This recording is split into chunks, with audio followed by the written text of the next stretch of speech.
حضرت انس بن نضر رضی اللہ تعالی عنہ ایک صحابی تھے جو بدر کی لڑائی میں شریک نہیں ہو سکے تھے۔ ان کو اس چیز کا صدمہ تھا، اس پر اپنے نفس کو ملامت کرتے تھے کہ اسلام کی پہلی عظیم و شان لڑائی اور تو اس میں شریک نہ ہو سکا۔ اس کی تمنا تھی کہ کوئی دوسری لڑائی ہو تو حوصلے پورے کروں۔ اتفاق سے احد کی لڑائی پیش آ گئی، جس میں یہ بڑی بہادری اور دلیری سے شریک ہوئے۔ احد کی لڑائی میں اول تو مسلمانوں کو فتح ہوئی، مگر آخر میں ایک غلطی کی وجہ سے مسلمانوں کو شکست ہوئی۔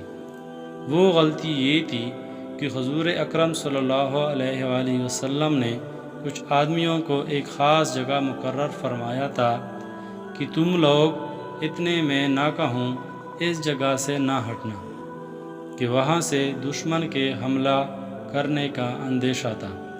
جب مسلمانوں کو شروع میں فتح ہوئی تو کافروں کو بھاگتا ہوا دیکھ کر یہ لوگ بھی اپنی جگہ سے یہ سمجھ کر ہٹ گئے کہ اب جنگ ختم ہو چکی، اس لیے بھاگتے ہوئے کافروں کا پیچھا کیا جائے اور غنیمت کا مال حاصل کیا جائے۔ اس جماعت کے سردار نے منع بھی کیا کہ حضور صلی اللہ علیہ وسلم کی ممانعت تھی، تم یہاں سے نہ ہٹو، مگر ان لوگوں نے یہ سمجھ کر حضور صلی اللہ علیہ وسلم کا ارشاد صرف لڑائی کے وقت کے واسطے تھا، وہاں سے ہٹ کر میدان میں پہنچ گئے۔ بھاگتے ہوئے کافروں نے اس جگہ کو خالی دیکھ کر اس طرف سے آ کر حملہ کر دیا۔ مسلمان بے فکر تھے اور اس اچانک بے خبری کے حملے سے مغلوب ہو گئے۔ دونوں طرف سے کافروں کے بیچ میں آ گئے، جس کی وجہ سے ادھر ادھر پریشان بھاگ رہے تھے۔ حضرت انس رضی اللہ تعالیٰ عنہ نے دیکھا کہ سامنے سے ایک دوسرے صحابی حضرت سعد بن معاذ رضی اللہ تعالیٰ عنہ آ رہے ہیں۔ ان سے کہا کہ اے سعد، کہاں جا رہے ہو؟ خدا کی قسم، جنت کی خوشبو احد کے پہاڑ سے آ رہی ہے۔ یہ کہہ کر تلوار تو ہاتھ میں تھی ہی کافروں کے ہجوم میں گھس گئے اور اتنے شہید نہیں ہو گئے، واپس نہیں ہوئے۔